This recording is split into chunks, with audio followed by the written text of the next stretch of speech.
Bonjour mes frères, mes sœurs, bonjour à chacun et chacune. Que Dieu dans sa grâce nous crée un cœur pur. 1 Pierre 1,22. Vous avez purifié vos âmes en obéissant par l'Esprit à la vérité, pour avoir un amour fraternel sincère. Aimez-vous donc ardemment les uns les autres d'un cœur pur. Pour aimer d'un cœur pur, il faut se purifier l'âme, d'après ce texte. Mais est-ce que âme et cœur renvoient à la même dimension intérieure de l'homme? Vous avez purifié votre âme, aimez-vous les uns les autres d'un cœur pur. Jacques 4, verset 8 semble accréditer ce rapprochement entre cœur et âme. Approchez-vous de Dieu et il s'approchera de vous.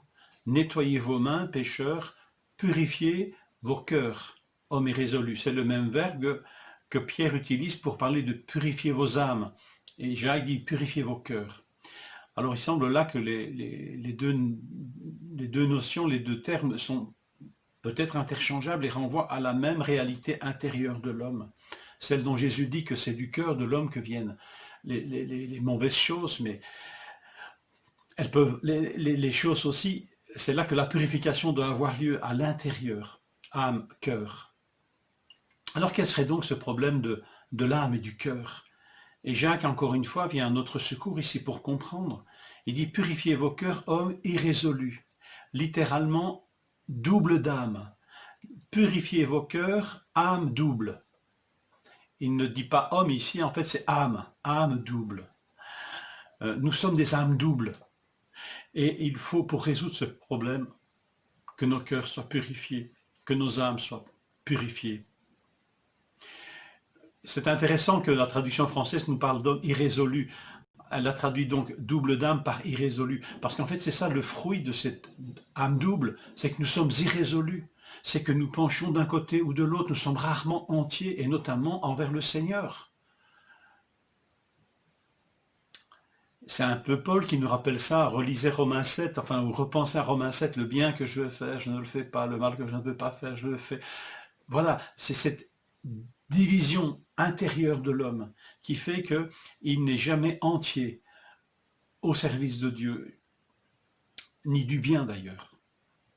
Il est toujours partagé, divisé. Alors, quelle grâce nous est rappelée ici dans 1 Pierre, parce qu'il parle au passé, vous avez purifié votre âme. Et comment est-ce que ça s'est passé? En obéissant par l'Esprit à la vérité. Et la vérité, dans le contexte, c'est la parole de Dieu et la parole de l'Évangile, notamment et précisément. Cette parole de l'Évangile qui nous annonce toute l'œuvre de Christ pour nous sauver, mais aussi pour nous purifier, et nous purifier le cœur. Et ça, c'est l'Esprit Saint qui travaille en nous à cela, qui nous applique ces vérités et qui nous conduit sur ce chemin de la réunification, quelque part, de notre cœur, de notre âme. Mais ici, c'est intéressant de dire, c'est quand même dit au passé, vous avez purifié. Alors, si nous sommes parfois encore un peu plus partagés, ou si nous revenons à des attitudes beaucoup plus partagées par rapport au Seigneur, par rapport à la foi, est-ce qu'il ne faudrait pas revenir d'urgence à cette vérité de l'Évangile, que nous avons peut-être un peu perdu de vue? Seigneur, quand je reviens vers toi, mon cœur se réunifie, se purifie. Il est moins double, moins séparé, moins divisé. Et le fruit de cela, d'après ce texte, c'est alors des comportements changés, et notamment un amour fraternel sincère, un amour fraternel sans hypocrisie, sans masque. Vous savez que l'hypocrisie, enfin, le terme hypocrisie vient de cette tradition dans le théâtre grec où les musiciens mettaient un masque pour interpréter un rôle.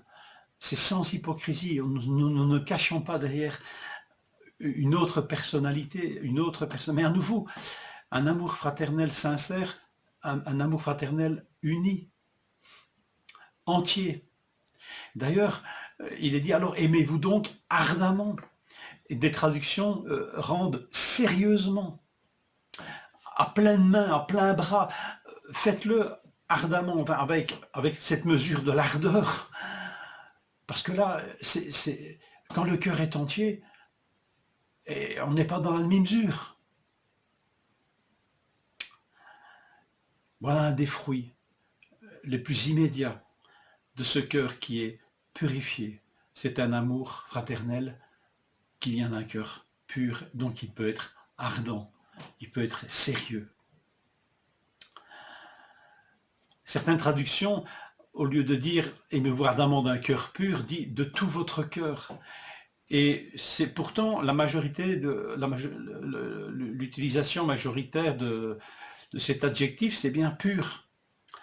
Mais en traduisant de tout, ils veulent souligner, je crois, cette idée d'entièreté. Pur égale entier.